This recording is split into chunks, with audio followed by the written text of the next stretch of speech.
Today is Thursday, December 10th, 2020. Coming up on Roland Martin Unfiltered, Vice President-elect Joe Biden, President-elect Joe Biden has chosen Susan Rice to be his top domestic advisor for the White House. Also, Cobb County, Georgia, they add 2 more early voting sites after intense pressure from voting rights advocates. We'll talk with one of the commissioners in Cobb County. Also, folks, the results of a recent just released poll, literally just released, that focuses on black women in Georgia.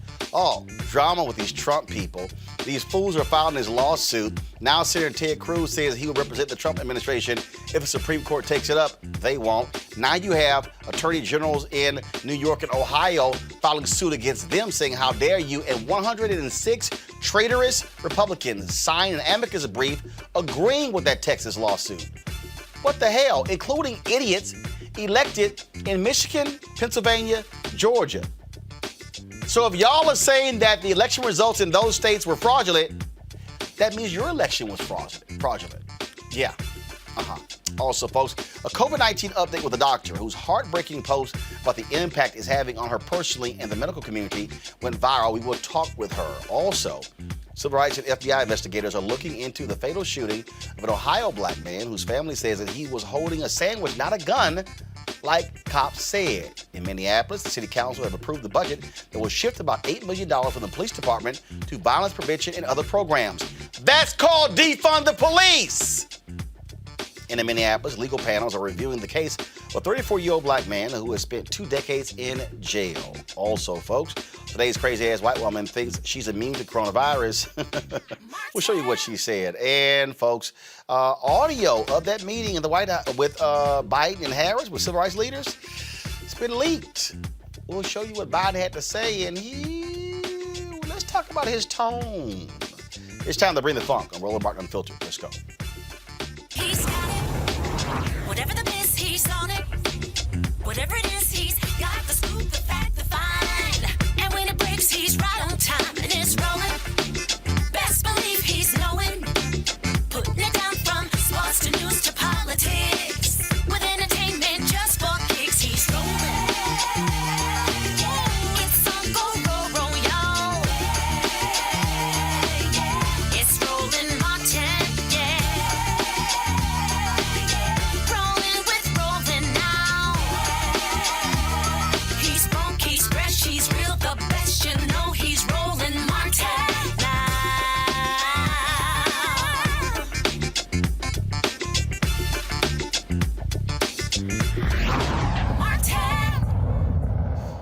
All right, folks, on Wednesday, President-elect Joe Biden and VP-elect Kamala Harris, they met with civil rights leaders representing National Action Network, National Urban League, NAACP Legal Defense Fund, Lawyers Committee for Civil Rights Under Law, the Leadership Conference on Civil and Human Rights, as well as the National Coalition on Black Civic Participation. It was supposed to be a private meeting. Now, they came out and talked about it, but somebody recorded the meeting, even though at the outset of the Zoom call, Team Biden said this meeting is not being recorded, but somebody did. So they leaked it to The Intercept, who dropped the audio, edited in their podcast today. Here is an excerpt. I'm the first person, black or white, who called attention to the fact that you were finding that there was the rate of people who were African Americans who were dying was 3 times that of white people. I don't carry around a stamp on my head saying progressive and I'm AOC, but I have more of a record of getting things done in the United States Congress than anybody you know. Anybody you know. By 2040, this country is going to be minority white European. Hear me? Minority white European. And you guys are going to have to start working more with Hispanics, who make up a larger portion of the population than y'all do. Let's get something straight. You shouldn't be disappointed. What I've done so far is more than anybody else has done this far. Okay? Number 1. Number 2, I mean what I say when I say it. We don't care about throwing fists in the air and the symbols. We want the substance. The Joe Biden I've known is substance. The Kamala Harris I've known is substance. We need it now more than ever. And I would hope that on the first day you start doing the things with your executive orders to restore some dignity to law enforcement in our community and to voting. There's some things that I'm going to be able to do by executive order. I'm not going to hesitate to do it. But what I'm not going to do is I'm not going to do what used to, Benita, you probably used to get angry with me during the debates when you'd have some of the people you were supporting say, on day one, I'm going to executive order to do this. Not within the constitutional authority. I am not going to violate the Constitution. There is a Constitution. It's our only hope. Our only hope. And the way to deal with it is where I have executive authority, I will use it to undo every single damn thing this guy has done by executive authority. But I'm not going to exercise executive authority where it's questioned, where I can come along and say, I can do away with assault weapons. There's no executive authority to do away with that. And no one's fought harder to get rid of assault weapons than me. Me. But you can't do it by executive order. If you do that, next guy comes along and says, well, guess what? By executive order, I'm going to say everybody can own machine guns again. All right, let's bring in our regular Thursday panel. Dr. Greg Carr, Chair, Department of Afro-American Studies at Howard University. Reese Colbert, Black Women Views. Erica Savage Wilson, Savage Politics Podcast. Now, here's let me position this first. We have not received the full recording. We have not heard, again, the full recording. So I'm going to reserve some of my judgment because I would like to hear it actually in context. In terms of, because what the Intercept posted, and if y'all want to, y'all can go to the Intercept's podcast, the Deconstructed Podcast with Ryan Grimm. It's a 15-minute podcast, and they actually have their audio and audio here as well. So I just wanted to lay that out there because, again, that's important. Because one, we don't know how long this was. I know it was at least an hour. We don't know actually how long it was. So even what they got was an excerpt of the call. But let's deal with what was stated. So first, I want to deal with this defund the police thing, which Biden talks about in there, where he says that defund the police got Democrats killed. Here is what I have yet to see anywhere, Greg. I have yet to see anyone present me actual evidence, data, showing that defund the police led to Democrats losing. I've got anecdotal. I've got Democrats crying who lost. Okay, I'm not a socialist. I'm not defund the police. But Carolyn Bordeaux, a Democrat, ran in a purple district in Georgia. They hit her with massive ads saying she was for defund the police. She still won. Okay? So if we're gonna break down this conversation, I think first there has to be an actual analysis of the districts we're talking about. Okay? Are they lean blue, lean red districts? That's first we got to talk about that. Second of all, you got to show me actually what the impact was. Because it's real easy to lay blame at defund the police. But what AOC has been saying, some of y'all just ran horrible ass campaigns. And so we have to push back on folks, even Biden, who wants to say defund the police is why we got our butts kicked. Based upon what, Greg? Show me some evidence. I have yet to see it. Well, Brother Roland, as Richard Pryor once said, I ain't got to show you shit. This is the sensibility since the 1990s and the Bill Clinton, who is the face of it, centrist turn of the Democratic Party. I mean, Joe Biden is a known quality. And I hope that to quote another anecdote he shared during that 15 minutes, and I did listen to the Intercept podcast, I guess one of his black friends, he referenced Kamala Harris and Cedric Richmond and said, hey, y'all heard me tell this story. So let's make sure that I, to quote Joe Biden, overstand you at this point. Biden is running the same thing Democrats always run, brother. I thought it was interesting watching your interview with our brother Derek Johnson the other day. Hearing Derek say, Tom Vilsack's a bad choice, bruh. You talking about worried about this election in Georgia?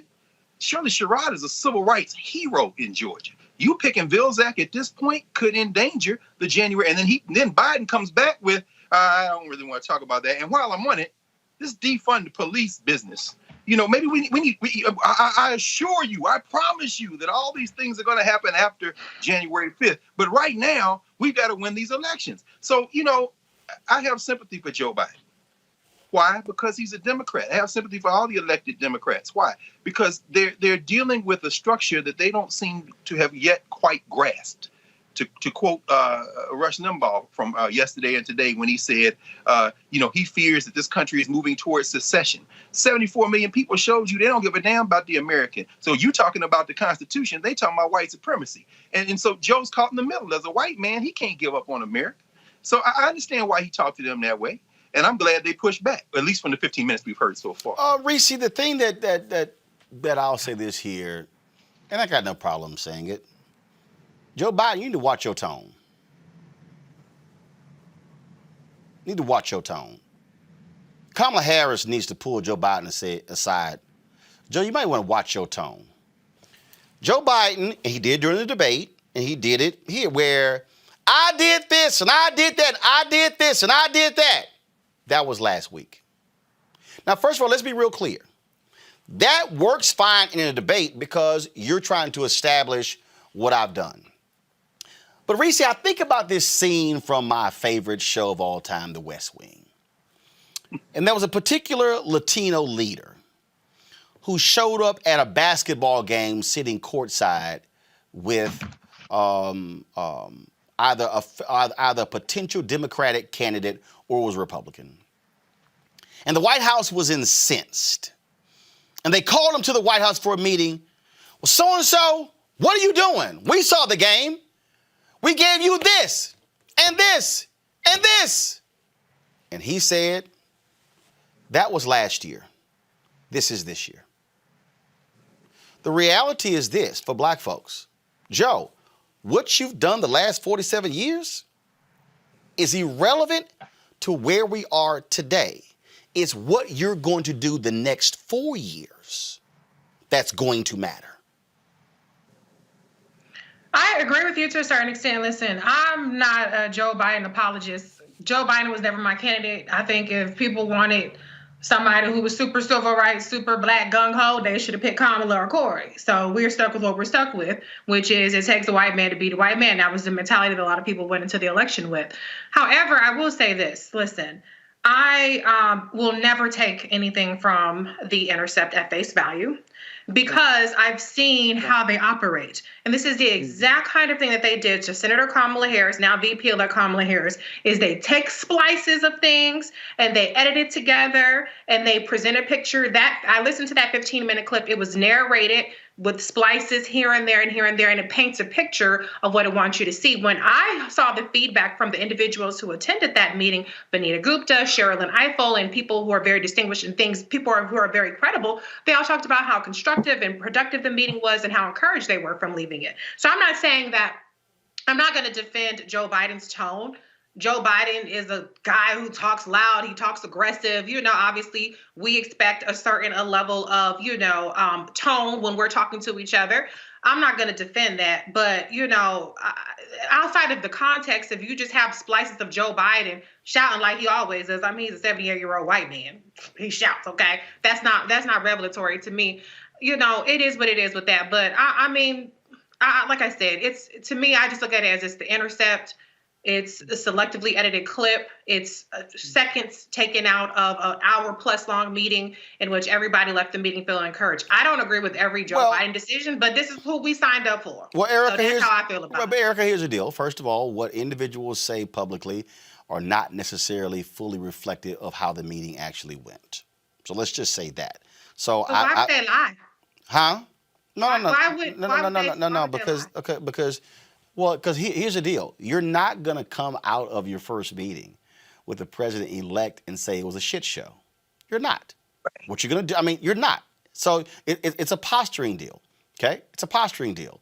And so I can guarantee you, because I've already talked to people who were in the meeting, that there was a lot of issues that they were bothered by.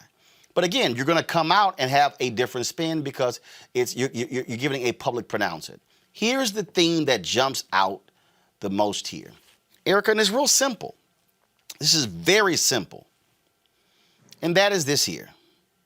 These same black organizations, in many ways, were silent and impotent when Obama was president.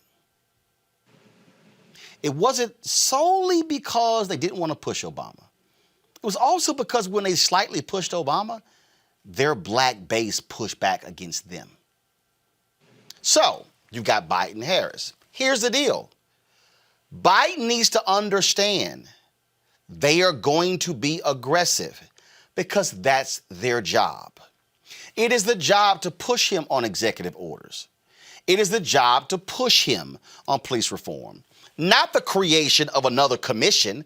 Obama had one. Go get their report and add to it. When he laid out, what's constitutional? I get it, because there were some action, there were some executive orders that Obama did that the courts later declared he was wrong. So I get Joe Biden's position on all of that.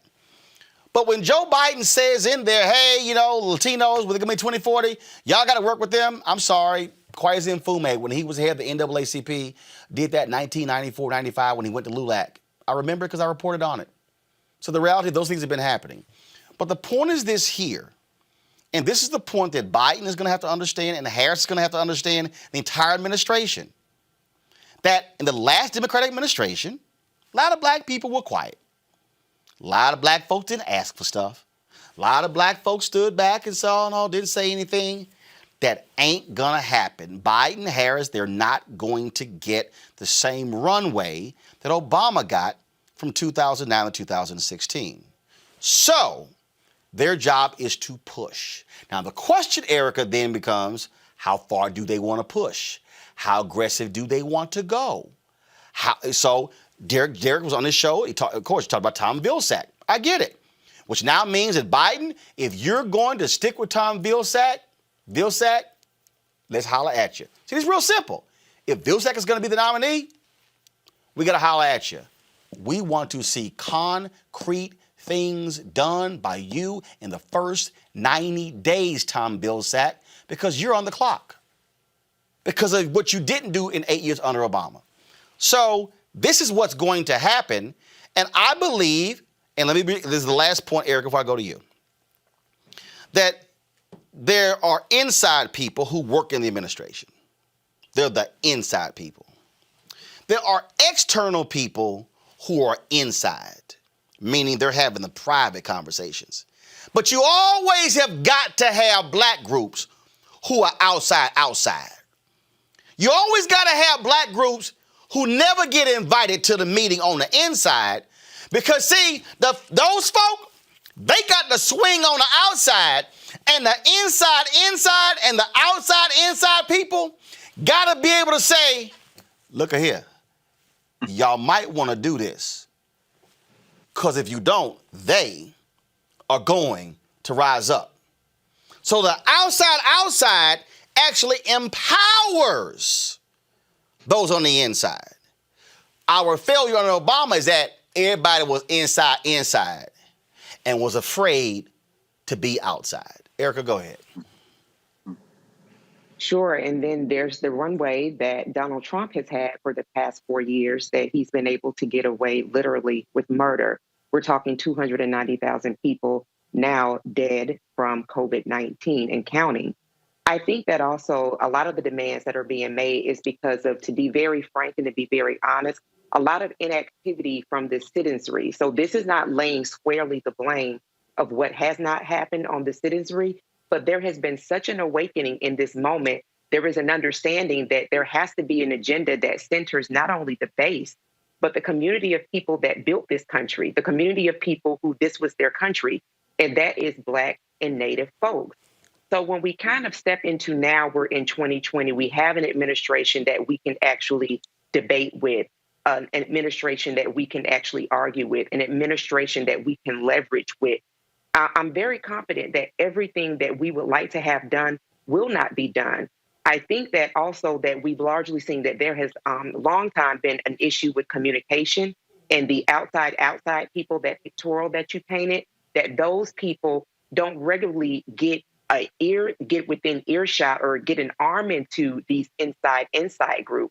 And that's where you're seeing when campaigns, the general election campaigns, you see these 9-month heavy hitting money going everywhere except to those outside groups who are trusted brokers, who people in the community actually do trust. Just take Georgia example, my home where I am right now. Largely when people talk about Georgia, they're talking about 5 of 159 counties. Right. Georgia has 159 counties. You can't talk about Georgia if you do not talk about rural Georgia, because it is an agricultural landscape. But that's not largely what you see folded into the political and largely mainstream narrative. So all of that really is to say is that this has really been a communication problem that has been happening for years, and really to posture and really to prepare for a lot of the demands that we want to see happen to really support and bolster our community. They're not going to happen. One thing I do believe that can be done is really energizing, supporting, and investing in those outside communities, so that as we begin to move into other elections, that we will have a voice. But I just don't believe that we can lay to bear all of these things that people are wanting to see happen within this administration within these 4 years. Well, the reason I got to disagree with that, because other groups swing for the fences. See, here's the deal. I can't go into a fight, Greg, pulling my punches because I'm afraid they might punch back. I got to punch. Here's what I mean when I talk about inside, and outside. This is what I mean by that. 1959, Roy Wilkins, head of the NAACP, calls Reverend Dr. Martin Luther King Jr. a radical. 1960, Malcolm X rises to prominence with the Nation of Islam. The former radical becomes a moderate. When King goes to the White House to meet with LBJ, SNCC doesn't go because SNCC wasn't invited. But if you look at between 1960 and 1968, most of the most aggressive public demonstrations of civil disobedience were led by SNCC and CORE. Now, SCLC was there, NAACP was there, but they were told, do not do the freedom rides. SNCC said, hell no, we doing the freedom rides. CORE, we're doing the freedom rides. And so what I'm saying, Greg, is that in the 21st century, there are going to be black groups who go to the White House to meet with the president. That's fine. There are going to be black groups who don't get invited to the White House to meet the president, which is good, because those groups are going to be able to exert the kind of external pressure that's on the administration to get things done. So those who are on the inside will say, now, we need to negotiate this thing because they ain't stopping. Y'all, Obama was president. I was there in front of the White House, which is 3 blocks from here, when I forgot his name, but he was the Asian guy who was in the military who got kicked out because of Don't Ask, Don't Tell. I cannot remember his name right now. I stood there. I left a meeting from inside the White House and stood there as he handcuffed himself to the fence. Now follow me, y'all. There was a meeting, there was a rally of other LGBT folk in D.C., but another group was in front of the White House, chained themselves to the fence, and they got arrested. But there was another group that was meeting in the White House. The folk who were meeting in the White House were applauding what the folk on the outside were doing, because that outside pressure gave them more leverage on the inside. We've always had an inside-outside game, Greg. So I'm perfectly fine with this meeting, but you got to have the outside leverage to push them to do what's right. Or as FDR told A. Philip Randolph, Philip, make me do it. Sure. And I'm glad you mentioned Phil Randolph, because and Anna Arnold Hedgeman and Bayard Rustin, that March on Washington movement in 1941, they then sustained that as an organized movement particularly around jobs and labor, and that movement lasted a generation. It's A. Philip Randolph, it's Anna Arnold Hedgeman who tells Martin Luther King, look, you're coming to lobby for the Civil Rights Act of 1964. We're pushing for jobs. Let's do the marches together, and that is the March on Washington for Jobs and Justice. It is because of the outside groups. A. Philip Randolph, who was called by J. Edgar Hoover a generation before 1941 the most dangerous Negro in America because he was an open socialist. He'd probably be called a Democratic socialist today, which brings us to the point. This framework may be getting ready to fail. And I know you're going to talk in a minute about this lawsuit. I've been looking at some of these amicus briefs, and this structure may very well fail. When Joe Biden talks about the Constitution, or when he says when you question someone's motive, you've lost them, Joe Biden is operating in a fantasy world. The Republican Party has declared itself more important than anything like the United States of America. We see that with Mitch McConnell holding this tiny aid, relatively speaking, hostage to his corporate interests. But what you're talking about, Roland, in the context of American history, the Roosevelt piece emerges right at the time of World War II, which keeps the country together for another 2 generations. But after the 1960s, this steady deterioration of the framework of the American state has really been pushed by demographics. So when Joe Biden says you're going to have to deal with the Hispanics, thereby also indicating his tone deafness. It was funny to hear Vice President-elect Harris have to intervene every once in a while to remind him of things as he got kind of rolling. But he's talking about things in an abstract way that have very real implications in the real world. Biden is staffing his cabinet the way we know he would staff it. It's business as usual. It's a return to the previous Democratic administrations. But who is in office, the politics of demographics, is less important than the policy they make. Black Lives Matter met at the White House. Jareed McKesson, he was down there so much. The one time I've been to the White House, I was down there for a screening of Roots, and here come DeRay talking about, this is where I go in. He was in there so much, he had a damn revolving door. That didn't do a thing as it related to policy. What did do a thing is all these people who don't never get invited to the White House, and more importantly, never want to be invited to the White House, who are doing the organizing, who are doing the grassroots mobilizing around the country, and that, with all due respect, to what they now call the legacy civil rights organizations, and they call them legacy because they are no longer at the forefront. That does empower the legacy groups when they come into meetings to say something. I'll end with this. What those snippets we heard, and I'm not a great Glenn Greenwald fan, particularly after what he just pulled the last couple of months, although sometimes he's right. I'll withhold judgment until I hear the whole thing. But the part I did hear very clearly let me know that the groups who are outside, and will always be there, who make up, by the way, the majority of people in this country, these people need to not only continue to work, they need to expand their work, because all these people in the White House are employees. We should not be treating them like celebrities or royalty to make decrees upon the living and dying in this country. We should break their backs too if we need to. The thing here, Reese, is at the end of the day is what can you get done? And that is you push as hard as you can with your demands, and you use all of your leverage to get it what you need. And here's the piece. Joe Biden said about 2040, first of all, it's 2043, America's it's going to be a nation majority people of color. Whites will make up 47% of the country, but blacks, Latinos, and Asians combined will make up 53% of the nation. Okay, so we got the demographic shifts, we got those things as well. But I'm gonna stay in 2020. And this is what I'm going to say at any time to Joe Biden and Kamala Harris, President-elect Joe Biden and Vice President-elect Kamala Harris. The group that voted for you at the highest rate were black women. The group that voted for you at the second highest rate were black men. Everybody else was behind. So, if you're black groups, you come to the table like this here. Number one, number two were black people. Everybody else was way behind.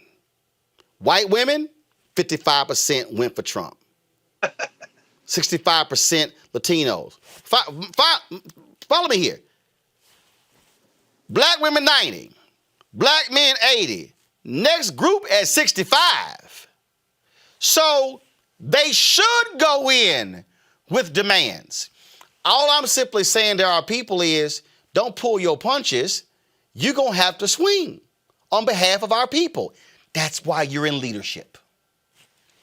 Absolutely. I couldn't agree more. I've been saying, earn the black vote. I've been saying that I encourage our black leaders to go in there and fight like hell for our positions. Nobody else is pulling their punches. We see the Congressional Hispanic Caucus. They have 2 Latino appointees. They're pushing for Tom Perez for AG and a Latina somewhere else. They're not saying, oh, okay, we got 2, we're cool. So I would never say that black people should not advocate. We absolutely should, and we should unapologetically advocate. The Intercept is not an ally to black interests. Right. The Intercept and what they're trying to push is not, and I know I'm harping on it because that's what it was introduced into the conversation. Well, and again, we don't know who leaked it. First of all, I can't imagine any of the black participants leaking to the Intercept. I don't really know them as being this super pro-black group. I'm just saying, I don't. But but go ahead. But my point is this: the reason why I bring that up is that the conversation is edited to make it seem like there's an adversarial relationship, that they're worlds apart, when everything I heard about that was about anecdotes and personality type of things and not as much about substance. I have no reason to believe that in an hour-long conversation, there was no substantive agreement on issues when President-elect Biden and Vice President-elect Harris ran on issues that are in agreement with what 85% of what these organizations are pushing. And so that's what I'm interested in hearing. What were the tangible outcomes of it? What was the substance, the policy substance that was talked about? Joe Biden was never going to be the guy who was going to come out there and do executive actions to the extent of somebody like VP-elect Kamala Harris would have, or other people. Kamala Harris ran on executive orders and go on balls to the walls with that. Not Joe Biden. And so what I'm interested in is, okay, where are the areas of disagreement? And I say this every time we talk about policy and substance. And what were the areas of agreement? What is the framework for where we're going forward? Not this personality stuff, not this slogan stuff.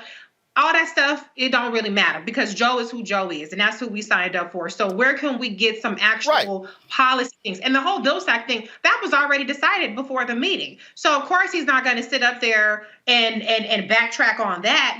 That was a moot point by the time the meeting had occurred. So all I'm saying is I'm all for demanding, I'm all for pushing, but I would like to see more about what was actually discussed, the substance, and where we are apart on things so that we know where to push. Because right now it just seems like we just push on all the stuff that we're already agreeing on. Where do we actually disagree? And let's push there. And the other day, the final point here before we go to our next story, Erica, the reality is here. All the conversation right now is about appointments. The reality is inauguration is January 20th. But it will come down to legislative priorities.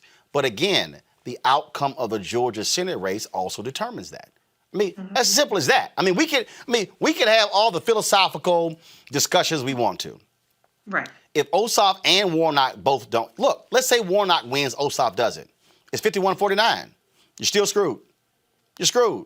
And it's not like Lisa Murkowski or Susan Collins is going to somehow fall your way when it comes and make it a 50-50 tie, and then Kamala Harris is going to break the tie. I doubt that very seriously. So we absolutely get all of that. But again, Erica, it has to be made perfectly clear, and this is why I think these things do matter.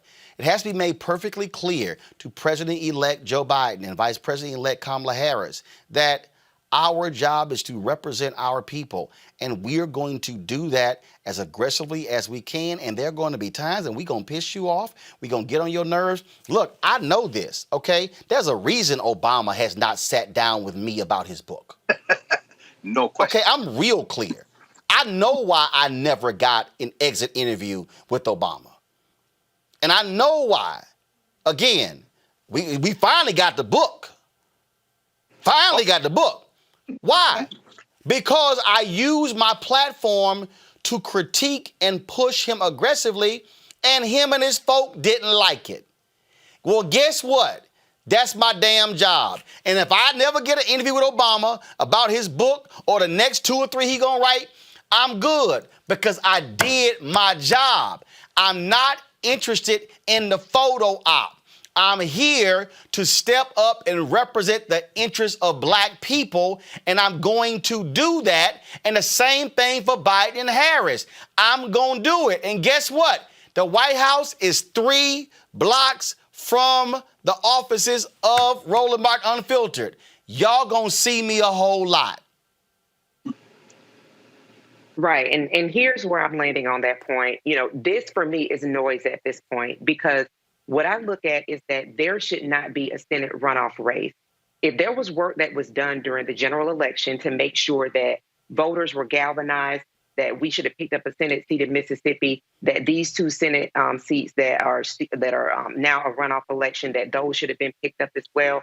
And we can go on and on. If, in fact, again, going back to those outside groups, if those groups had been properly supported and invested in. And I think what we're kind of seeing now, or what we've already known, kind of preaching to the choir, is that no one is going to save us. We're going to save ourselves. We're going to talk about this a little later, but even looking at with this nomination of Tom Vilsack going back into another administration to be the Secretary of Agriculture, and that John Boyd, who's a friend of your show, who has been on, a farmer with the National Black Farmers Association, was not invited to that meeting, that he is an important voice in that conversation around agriculture, Black farmers, and making sure that Black farmers aren't getting less than 10% of microloans from the USDA, ensuring that Black farmers aren't getting 0.2% of loans that are afforded to all farmers. He should have been a part of that conversation. So what I am saying is that we have to be an engaged citizenry, that we have to continue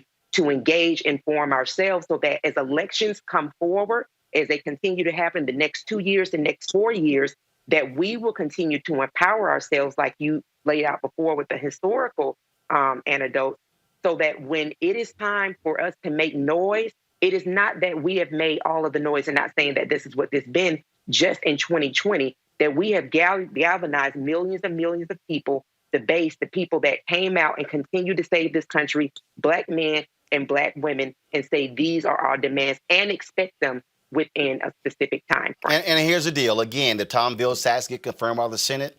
Guess what? Black farmers should be there day one. And this is where you put pressure. Mm-hmm. Let me tell you something right now. If Doug Jones gets the nod, or whoever gets the nod for Attorney General, we're going to be right there as well. See, again, I'm telling you right now, I'm hitting everybody. Interior, Commerce, HHS, HUD, USDA. Don't think for a second, if Lloyd Austin is confirmed, that we ain't gonna be right there with the Pentagon. I've already told y'all in terms of Eleanor Holmes Norton, the Congresswoman Eleanor Holmes Norton, when she did the study with the GAO, that showed the federal government over 5 years spent $5 billion on advertising, and Black media only got $51 million. Oh, let me be real clear. We're gonna be there. This is where Black interests, Black economic people should be saying Janet Yellen when we meeting. Right. Black housing people, Fudge gets confirmed when we meeting. Black folks who care about the environment, EPA, Interior, when we meeting. Business folks, Commerce, when we meeting. Black veterans groups, McDonald, when we meeting. See, I'm not just focused on who got the meeting with Biden and Harris. Right. Black folks, we got to hit everybody, every agency, every department, every secretary to say fair share. That's what we got to do. Speaking of domestic policy, today Biden announced that Susan Rice is going to be running the White House Domestic Policy Council.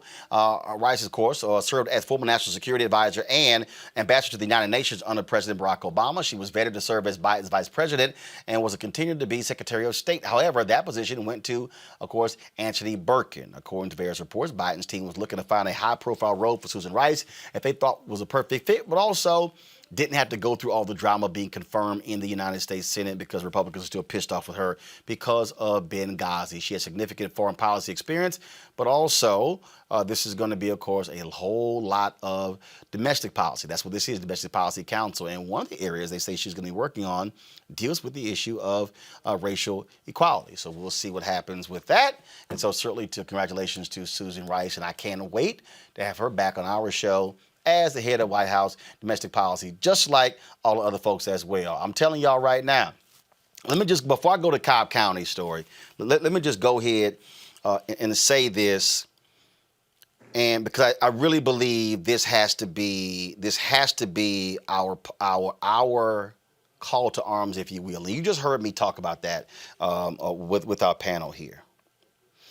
And you pull a panel up. Our positioning has to change. Our positioning has to change. I'm talking about in the aftermath of George Floyd. Let me, and to the folks at the Virginia Union, I'm going to be recording this speech because it deals with the third Reconstruction. We really have to be thinking that we're operating in a third Reconstruction. Reconstruction means to reconstruct. We're talking about reconstructing a democracy, reconstructing this nation, reconstructing our black community, which means that we can't be playing small ball. When I go into meetings with corporations as the vice president for digital for the National Association of Black Journalists, Roland's not walking in saying, can we get $50,000 grant? I'm saying, can we get $50 million? I ain't playing small ball. We have to be thinking about massive reconstruction in every single effort. The federal pension fund is nearly $1 trillion. How many black people are managing that money? How much? 50 million, 100 million? Treasury. I want to know black firms, bonding firms, accounting firms, legal firms, hedge funds, private equity by black people. Treasury, what y'all gonna do? I'm following the money. I'm telling you right now, fine, Biden, you got Vilsack. Oh, but you gonna have to deal with black people because we gonna have a bullseye and a microscope on you at all times. What I'm trying to get our folks to understand, you cannot do anything that I'm talking about unless we are organized and mobilized to do so. Right. Greg, explain to our people what Stokely Carmichael said about black people and organizational infrastructure when it comes to getting things done. It don't happen by the individual. That's right. It's organized, organized, organized. He said it all the days of his life. And but you know, the thing about it is, you talked about the outside. A guy like Carmichael, when you look at Lowndes County, Alabama, the Lowndes County Freedom Organization, the original Black Panther Party, that was a voting rights organization that emerged through SNCC out of Mississippi into Alabama, and they organized around the idea of local power. So when they went in Lowndes County and organizing black folk to register to vote, and these white people who were owning this land, these black folk were working on as farmers, basically debt peons, sharecropping, threw them off the land. They built tent cities in Lowndes County, and those black people were radicalized in the sense they said, you know what, we're free for the first time in our lives. And you know what those white landowners did? They began, when they realized their workforce was now going to do for themselves, they began to make in treaties, please, y'all come back. They said, no, we're free now. We're going to negotiate. And the important thing is, they were organized, and they were organizing. And so, no, you're absolutely right, Roland. I think, and again, you know, you've been talking about this third Reconstruction for a long time. And, you know, William Barber, our brother William Barber's been talking about it. We've been thinking about this. But, you know, the more I think about it, the more I think the only Reconstruction in this country that ever was a real Reconstruction, a possibility of one, was immediately after the Civil War. The second one, so-called second one in the 1960s, is an attempt to make the first one real by having some of the laws stand up. Right. But those laws over the last 50 years have benefited the black middle class and the black elite. So now what we're seeing is you've got a small group of black middle class and black elite who have benefited the most from the civil rights era, who are attempting to do two things. One, widen the space a little bit more for the rest of black folk, but also maintain their position. And so even the language we use in terms of representation and percentage of revenue that's being shared is the language of the middle class and the black elite. Right. What the rest of these people are going to do, they have never benefited to the degree of their sacrifice. I don't know how much longer there's going to be a United States of America, because that's where voter apathy comes from. That's where focusing on local and forgetting the federal comes from. And as the white nationalists fight finally for their last gasp, Steve Schmidt's been talking about this as if he didn't lose Sarah Palin on the world, trying to throw the rock and hide his hand. The Republican Party is now only in their interest. Yeah, that's white nationalism. But the vast majority of our people in this country who are not going to get invited to the White House, who are not going to get any kind of contract, who are not going to be given an internship, or won't be going to college, these people have to organize in their own interest. And that's what Stokely Carmichael was talking about. I only want everybody watching to understand you got to get in the game. Speaking of getting in the game, after several Georgia branches of the NAACP and the American Civil Liberties Union expressed their concerns about a decrease in polling sites for the pivotal Georgia Senate runoff race, Cobb County has announced it will add 2 more locations for the final week of early voting. Voters will be now able to cast their ballots again at locations in Smyrna and Marietta. Cobb County was operating 11 voting sites in the November general election, but it dropped to offering just 5 for the Senate runoff races. Activists were agitated that many of the locations that closed were in Black and Latino neighborhoods. I got you. With the Cobb County Commissioner, is she there? Hi, good evening. Commissioner, how you doing? Commissioner Cupid. I'm doing well, thank you. How are you? Doing great. So let's talk about this here, because this was bothersome to lots of folks. And I heard the rationale. Folks were tired. Look, but I get all that. But my parents are 73 years old. They've been working polls for a long time, and they ain't never turned down money. And so when I heard that, I was kind of like, so you saying folks are not available to work during a pandemic? They turning down money? Yeah. Is that the real reason? This is a lot of times it comes down to the money, but our staffing structure is different than a lot of other localities where we do depend more on our local staff. And when we've had past elections, it's worked well for us, but with the stress of this current election cycle on our employees that typically work for the county, yes, I could say money was a factor. So the first 2 weeks, early voting, first of all, starts in Georgia on Monday. So the first 2 weeks is going to be the 5 sites. The last 2 weeks is going to be 7 sites. But y'all also had lots of backed up lines for the general election, and some very, very long waits. Yeah, you're exactly right about that. And there's, different factors that led to that situation. And, they tried to learn from that. And with this runoff, I think they could not have projected just not only what took place during the general, but also with all of the recounts on seasonal staff. And so we've got our work cut out for us to look at what took place during the general, what's happening now, and looking at our elections process moving forward. All right, then. Well, last question for you here. When we talk about, are you concerned at all? Now you got Republicans who are saying they're going to go back and change the laws that they changed because they are not happy that Joe Biden won. I mean, my goodness, y'all mad because folk voted? How about you do a better story telling how about you better job telling your story? But you want to go back and change the laws that you changed because you mad that folk turned out in record numbers.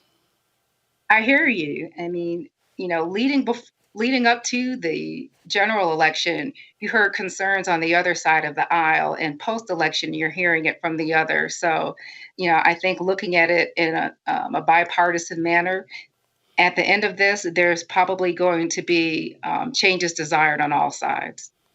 All right, then. We certainly appreciate it. Commissioner Cupid, thank you so very much. Y'all keep fighting, and hopefully we will not see folks in line 5-10 hours. Early voting starts on Monday. I'll be getting another call, I'm sure, if I do. Yeah, I'm sure you will. So y'all get some food trucks out there or something like that. So we certainly appreciate it. Thank you so very much. Thank you. Have a good evening. All right, thank you very much. All right, folks, let's now talk about a new polling out of Georgia. Today, Hit Strategies and Higher Heights for America released a survey on black women voters in Georgia and their attitudes toward the Georgia Senate runoffs. This is critically important because, again, black women have played a huge role in so many different elections, turning out at a higher rate than anybody else. Roshni Netangandi, did I pronounce it right? Hold on. Netangati. Netangati. Got it. All right. A partner with His Strategy joins us right now. In a moment, we're going to have Glenda Cobb, President and CEO of Higher Heights for America. And so, Roshni, all right. So what are the results of this poll? What did it show? Thank you so much for having me on. And one of the big results that we found is that while 83% of Black women say they're definitely going to go vote in this upcoming runoff, and that number is even higher among Black women over age 50, 93% say they're extremely likely to go vote in the upcoming runoff. A majority, 52%, couldn't name what date the runoff election was taking place when we asked, what day is the runoff happening? And this is really important because 42% want to vote in person early and 31% want to vote by mail. So a whole quarter of Black women in Georgia plan on voting before the election date, but don't know when that is. So it's really important that organizations on the ground get out there, shore up support from their base, Black women, and make sure that they understand when the election is happening and how they can vote. Also, I probably for the candidates, I saw one story, $250 million in ads have been run. Y'all might want to put the damn date in those ads. Right. Exactly. I mean, it's one thing to say, vote for me. Hell, if I don't know when the hell to vote for you. Yes, and there are so many different dates here. There's when to register to vote by. There's when to request your ballot by. There's when to get your early ballot in by. So voters in Georgia might be overwhelmed with the number of dates. So just providing these voters with information on where to vote, how to vote, and when to vote by will be crucial. In this poll, did they say who they prefer? The majority of these Black women, of course, were supporting Warnock and Ossoff, much like they did in the November elections. What about any numbers supporting Loeffler and Perdue? I was seeing previous polling that showed that Loeffler was doing better among African Americans than Perdue was. Better, but still a very small amount. I think only 3 or 4% of Black voters overall in Georgia voted for Republicans in the November election, and that number is decreasing even more in these runoff elections. What are these Black women saying are their top issues? So these Black women are interested, are very, find coronavirus, healthcare, and racism and discrimination as their top 3 issues. And this really carries through to how they're thinking about the Senate races. They think that the Senate has a very big impact on their day-to-day life. And they find that bills that are stalled in the Senate, like the HEROES Act that would provide coronavirus relief, the Pre-Existing Conditions Act that would cover pre-existing conditions guaranteed, and the George Floyd Justice and Policing Act are really important bills that would impact their community on day one after passing. So they're thinking about these issues and how that applies to the Senate race and the hopes of turning the Senate blue and achieving a Democratic majority in order to pass some of these bills. I'm gonna bring in Glenda Cobb, President and CEO of Higher Heights for America right now. Glenda, how you doing? Pretty good. And yourself? How are you? Doing great. What anything that jumps out in particular for you and this poll of Black women in Georgia? Yeah, I mean, it's an important piece of polling that we are happy that we connected with Roshni and Hit Strategies. We wanted to hear directly from Georgia women voters as they prepare to do 3 things. Prepare to have all the information they need to vote, prepare to make a safe vote plan, and more importantly, the research points to that Black women are very clear that they have the opportunity to decide this election and to send elected leaders to Congress, and in this instance, the United States.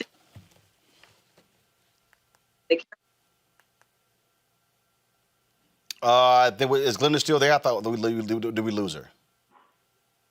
Glenda, you still there?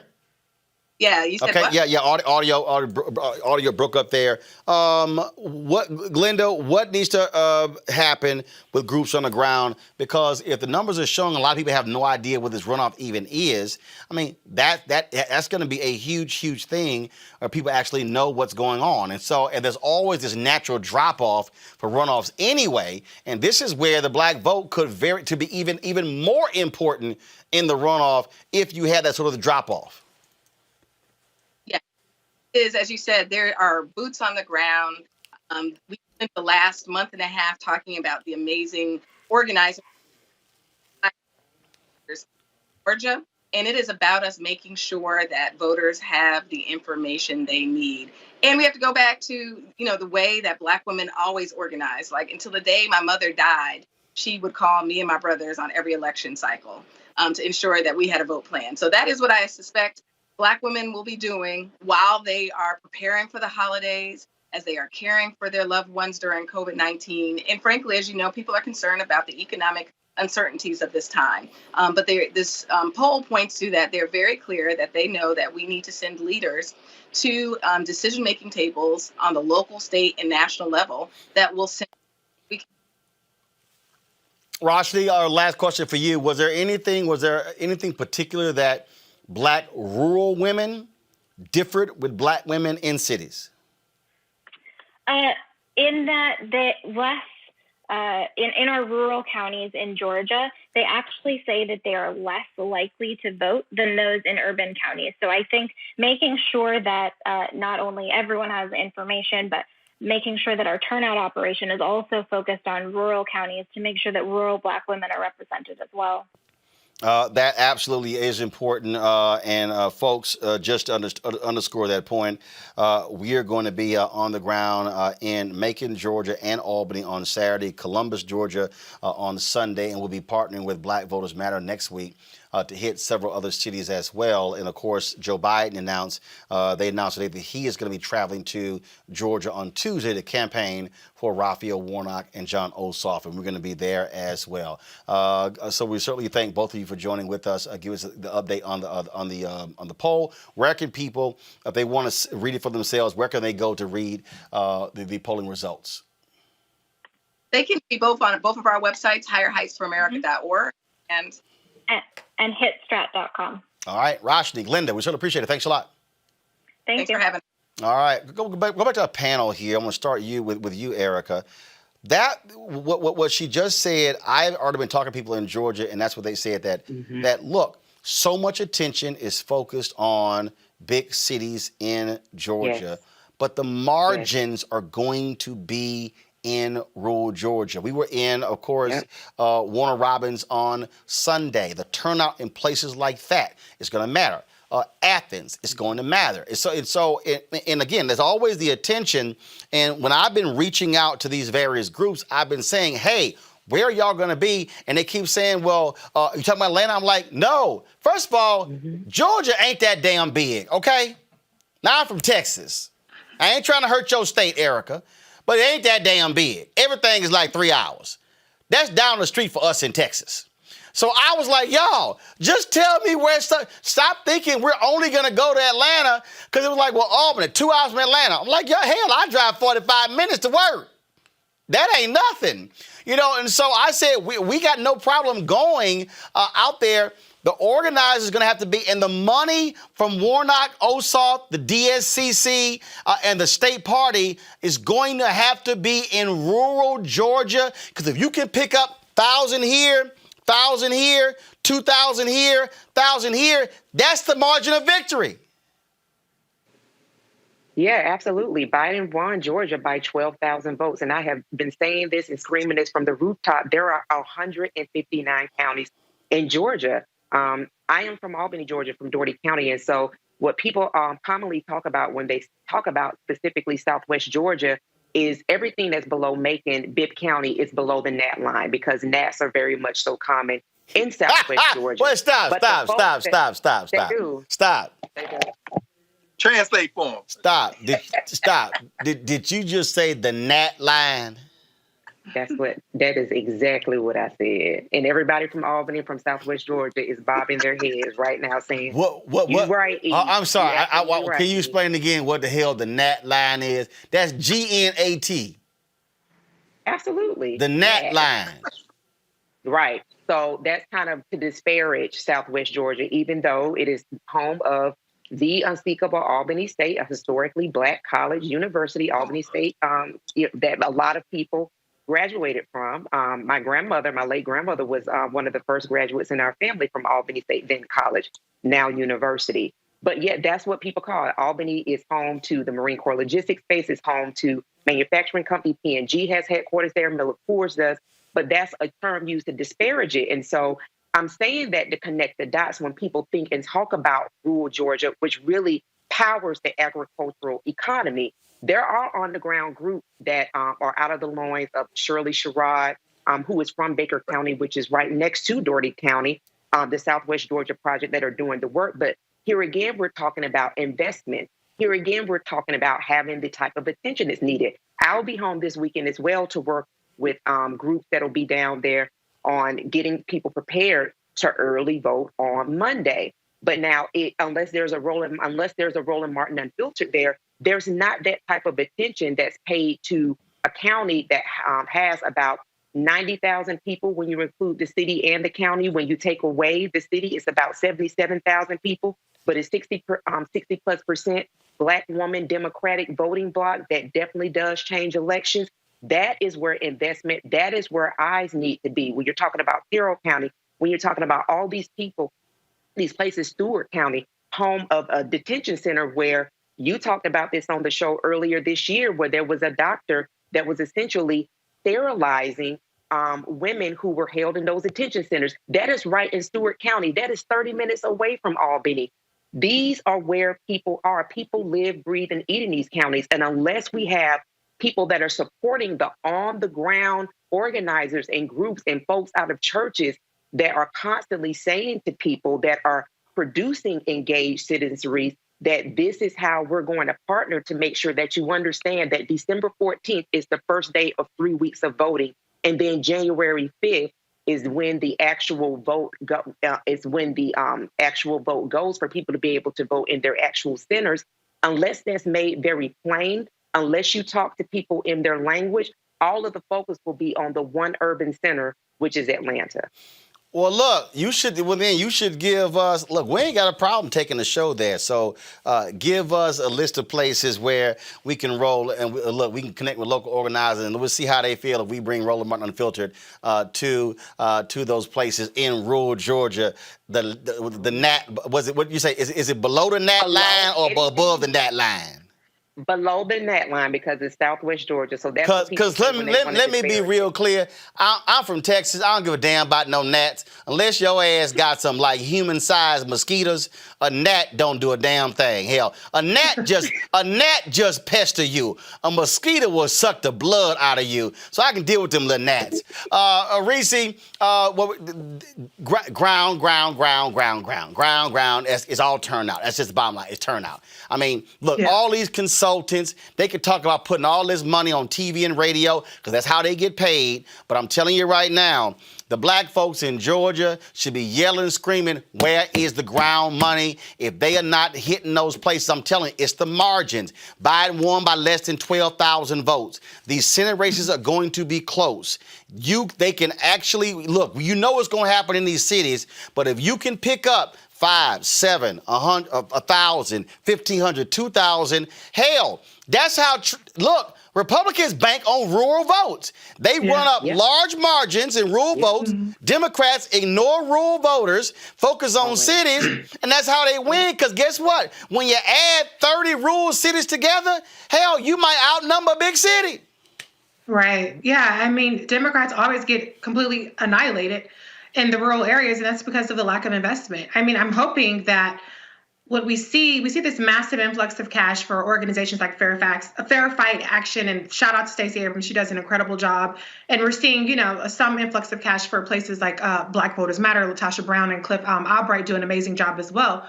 But we need to spread some of that wealth around. If you're not going to donate directly to the candidates, to these more local organizations. Those are the folks that know where to go. And so, that's where it goes back to your original point earlier about Black people really organizing together in a collective and really, sharing the pie so that we can get more bang for our buck. Because it doesn't help if a person like, I don't know if you guys remember hearing Sarah Gideon, for instance, in Maine, she had over 10 million. I want to say it was a ridiculously high number. Oh, no, she raised a whole lot of money. Amy McGrath down in Kentucky raised a whole lot of money. Yep. But what I'm saying is I think she had $14 million left over, unspent. So there's only so much that these organizations can do with the money that they're getting. And if they're not giving it to other organizations that are more local, boots on the ground, there you go. Then the money just goes to waste. And so I hope that what we see over the next couple of weeks is some sort of sharing the wealth, some sort of collective, or say, hey, instead of donating to us, donate to these organizations, because that will make the difference. And we can't overestimate that because we're highly engaged, we're on social media, that people have our level of awareness of election dates and things of that nature. The last thing I'll say is when it comes to the rural community, one thing that Stacey Abrams ran on and her gubernatorial election was hospitals. And that's a huge thing. If the ACA is wiped out, then rural communities are going to suffer even more. They already lack hospital facilities and things of that nature. And so those are the kinds of issues. Black women are concerned about healthcare. They're concerned about COVID and racial justice. But Democrats really have a far superior healthcare message that could really resonate with folks in these areas. But you have to find some way to get to them. The thing here, Greg, whenever we talk about rural, it becomes, that's white people. Mm-hmm. There are rural Black people in these same damn states. Mm-hmm. And the reality is, how do you communicate with them is a lot different than how do you communicate with the Black folks who are in your large cities. And sure. this is where it's ground game. Again, I keep going back to history. What Fannie Lou Hamer and Mississippi Freedom Democratic Party, what did they do? They focused on rural. What did Ella Baker tell the SNCC folk? Yo, y'all going to rural Alabama, rural Mississippi. That's where you're going to mobilize people. And I just think that to understand, again, at some point, the candidates and the campaigns have got to tell the consultants, y'all don't know every damn thing. You got to go touch, even in a COVID world, you can't reach those folks with TV. Right. You got to go touch them. It does not mean that Warnock and Ossoff has to go to every single one of those cities. But you got to have some presence. You got to have signage. You got to have presence. You got to have door knockers. You got to have canvassers. And that's what you got to have. Well, Roland, I mean, you keep saying this. You opened the show with this. We've got to think differently. Rick is absolutely right. The money isn't the issue right now. How you're using the money. And, we just heard Erica give a roadmap to victory. I mean, let's be very clear. I mean, let's tie a few of the things we've been talking about so far all together. In that meeting, and as Derek explained to you on the air yesterday, Joe Biden very quickly moved past Shirley Sherrod to get to this. Well, don't use this. Okay, bruh. Did you hear Erica talk about the Southwest Georgia Project? That's Shirley Sherrod and Charles Sherrod, who started when they were teenagers and 20-somethings, along with a sister from Albany, if I'm not mistaken, Erica, named Bernice Johnson Reagan, the SNCC singers, the Freedom Singers. These young people, what you don't do, you don't send Ossoff and Warnock down there. You have the sense to say, here's the money. Let me get out of Shirley's way. Why? Because Shirley going to walk Miss Johnson to the poll. But see what the Democrats, Tom Perez, Joe Biden, the whole Democratic National, what they think is that two things. You can't expand the party. That's why, they're begrudging now to Stacey Abrams. Oh, yeah, we love you. You don't love that strategy because you think you're just going to win this in the cities. halfway between Atlanta and Albany. Look, I don't know about the Nat line, but I tell you right now, my mom and them from Russell County, Alabama. The big city is Phoenix City. Right across the line, my auntie and them in Columbus, Georgia. I done seen many a flying roach, flying ant. Some of them things global warming got rid of. You ever see a flying ant this big come in your face? My point is that if you're not turning over money to the people who are already there, the local associations, the Prince Hall Masons, this ain't even fraternity and sorority. You understand? I'm talking about the Prince Hall Masons, Order Eastern Star, Daughters of ISIS. Yeah. But y'all can't do that because you're so disconnected with the idea of Black humanity that you think this is going to be won by dumping money on TV ads. This is the soft racism of the Democratic Party. You understand? And until that is confronted, you got 3 weeks of early voting. You could get it. Let me end with this. The thing that Tom Vilsack fired Shirley Sherrod for, the doctored tape that was on the dead now Breitbart, Andrew Breitbart, was a story she was telling about a white farmer whose farm she saved, who now to this day says, Shirley Sherrod saved my farm. He might vote for Ossoff. He might vote for Warnock if Shirley Sherrod asks him, but he don't give a damn about Joe Biden. Y'all better wise up and understand how this works and stop treating us like, well, you know what? Or not, because your whole damn country going to fall apart in a minute. And we could have told you how to save it. But damn it, I don't really have a horse in that. Is ground. All right, folks, got to go to a break. When we come back, we're going to talk COVID. And we talk with a sister, man. She, this unbelievable thread talking about how her life and family has been impacted by COVID-19. That is next on Roland Martin Unfiltered. Trump can show up and say anything, and they can just go, oh, yeah. And the African-American community was great to us. They didn't vote. You know, he just called you stupid. Did you hear that? But he's for us. Really? And they were just regurgitating the things that they had heard on a radio or in the barbershop or something that somebody had told them. They hadn't thought about it. Democracy is in danger because people don't know how to think. I'm done with trying to convince people to try to vote for their, for their life. You have to run for your life. I'm gonna go try to get people who are open to it and lead them. I'm done with hope. Fuck hope. Bye.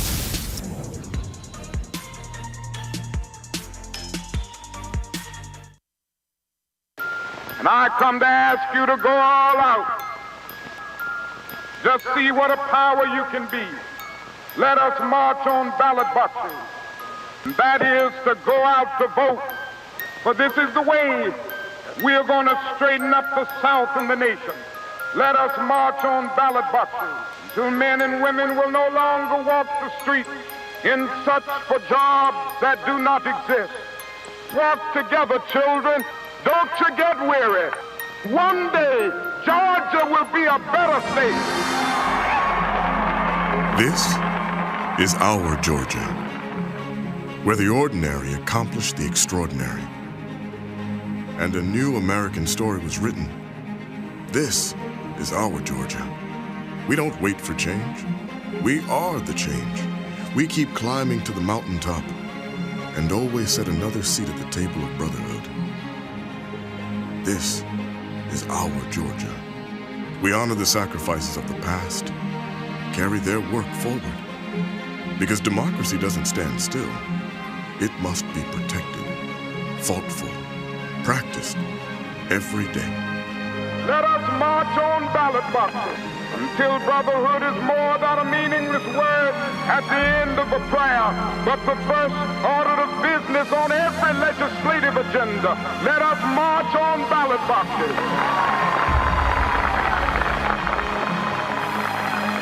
Every voice counts. Every vote counts. Every voice must be heard. Must be heard. Este es mi futuro. This is my future. This is my Georgia. This is my Georgia. This is my Georgia. This is my Georgia. How about you? ¿Y tú? Are you in? Are you in?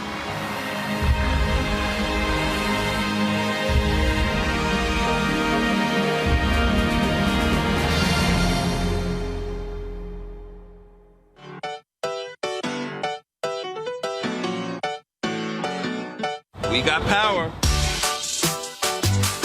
We're about to get ready to launch our We Got Power tour.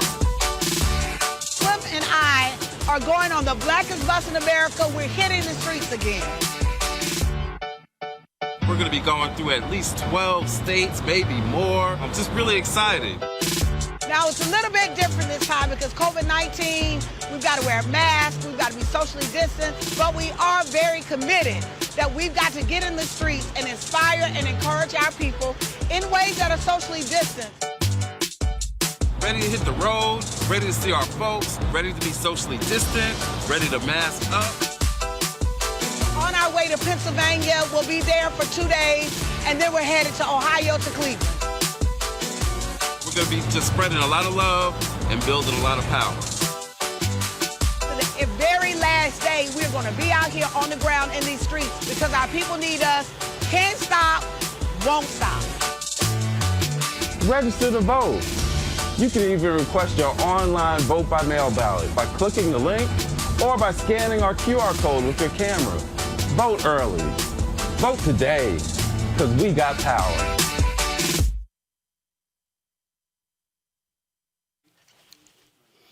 And, of course, we're going to be there with him this weekend on Saturday, December 12th, 3 to 5 p.m. There's going to be a tailgate Christmas concert at the Harriet Tubman Museum there in Macon, Georgia. Waka Flocka, Tammy Rivera, and Pretty V are going to be there. Then, of course, on Sunday, they're going to be in Columbus, Ohio. 1 to 3 p.m. with an early vote tailgate at the Columbus Civic Center. And again, Waka Flocka, Tammy Rivera, Pretty V, joined by Sybil Wilkes. And so, free food, performances, music, voter education, and more. We'll be live streaming both of those events right here, Roland Martin Unfiltered. And this is why we have this platform to bring you that kind of stuff, because you ain't going to see that on CNN, MSNBC, Fox News, ABC, NBC, CBS, because we black owned. And we know what matters to you. All right, folks, as of today, there are 15.5 million cases of COVID-19 in the United States. 290,000 people have died with the virus. This week, the UK became the first country to administer Pfizer and BioNTech's COVID-19 vaccine. The companies are now saying people with a significant history of allergic reactions should not take the vaccine after 2 healthcare workers experienced symptoms the day after taking it. Pfizer and BioNTech maintain their stance that there are no serious safety concerns with taking the vaccine, yet allergy-related side effects have been a prime reason why many other COVID-19 vaccines have not been approved. In the United States, an FDA advisory panel deliberated on whether or not the regulation agency will grant emergency authorization to Pfizer and BioNTech to hastily release its vaccine to Americans. And so that may happen actually tomorrow. Now, folks, there are a lot of different people out there who've been talking about the impact of coronavirus. They've been telling the story of losing family members, of them themselves coping with this. And I saw this thread on Twitter from Dr. Magdala Cherry. She's a Commonwealth Fund Fellow in Minority Health Policy at Harvard University. And it really was just stunning what you laid out, Doc. Glad to have you here on Roland Martin Unfiltered. Share with our folks just how devastating and difficult this coronavirus has been on you, your family, not just your family, but also the medical community. Absolutely. Thank you for having me, Roland. I really appreciate you elevating my family story, and even more than that, elevating the experience of healthcare workers everywhere, honestly, not just in America, but across the world. It's been life-altering. Every time I hear people say, I can't wait to go back to normal, I think they forget that families like myself normal doesn't exist for us anymore. I now have 2 empty seats that I'll never have back. And my father passed away on Easter Sunday, April 12th of this year. Mom passed away May 1st. After that, that was Mother's Day without them, my brother's birthday without them, Father's Day without them, my birthday without them, my sister's birthday without them, and now the holidays. It's real. It's real, and it's a real journey to try to not only stay safe, reconcile with the fact that people don't think this pandemic is real, but then also as a physician, as a healthcare worker, reliving a lot of trauma from what I faced working on the front lines. And when you talk about that trauma, I've talked to other doctors, and look, there have been a lot of people who have quit the medical profession because of what they have witnessed over the last 6 months. Right. So let's step back before the pandemic. The research has shown, if we're talking about physicians that are a higher rate of suicide. A lot of people don't know that. and at our higher rates of burnout. So a study that was done in 2018 showed that physicians, especially those that are working in the emergency room, in primary care and critical care, are at over 40% risk of burning out. That was pre-pandemic. That's just the stress of being a doctor and seeing patients and losing patients because you connect to them. Now you add a pandemic that is killing people, add layers to it as a physician of color. When you watch your community be impacted, it's literally community collective pain. And you have to hide that every day and keep going. And in the physician profession, we don't value mental health. We don't talk about it. So now you're just compounding issues on top of issues, and no one's really hearing our side. We're not heroes. We're human beings, and people need to remember that. And what was interesting as we look at those folks who yell and scream about masks, they say stuff doesn't work. They get all upset when say, well, if these lockdowns don't work, there was some Republican who was on the floor of the U.S. House screaming, lockdowns have failed. No, lockdowns have only failed because dumbasses refuse to listen. Right. And so here's the reality. We have not had a public health response. I'm just going to flat out say it and call it what it is, okay? So it's one thing to have PPE. It's one thing to have all the experts talking. But to say that we have had in our country a unified public health response, we have not. Now let's take it the next step further. To say that we have had a response that put those that are the most vulnerable first, because that is where we should have started, in our communities that were most vulnerable, with our essential workers who are working in transportation, who are working in the hospitals, who are working in the supermarkets. That is where we should have started. If we did this right, it would not have been this bad. It's just plain and simple. So when you're saying it doesn't work, we didn't do it right. And at a cost now, where we're now 9 months in, people are getting restless. People are tired. I understand. It's been months since people have seen their family.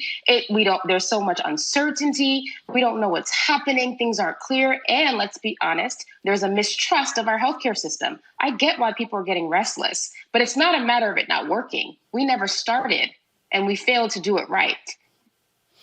One of the things that I found to be interesting, this happened. Here's a perfect example. This happened today on Fox News, where one of the contributors on this show talked about their failure to even bring up the fact that 3,000 people have died in one day. More people died due to COVID than on 9/11.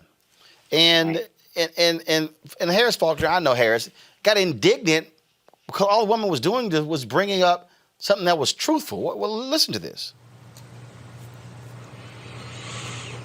Yeah, I mean, we're 43 minutes into this show, and we haven't mentioned yet that 3,000 Americans died yesterday, more than on 9/11.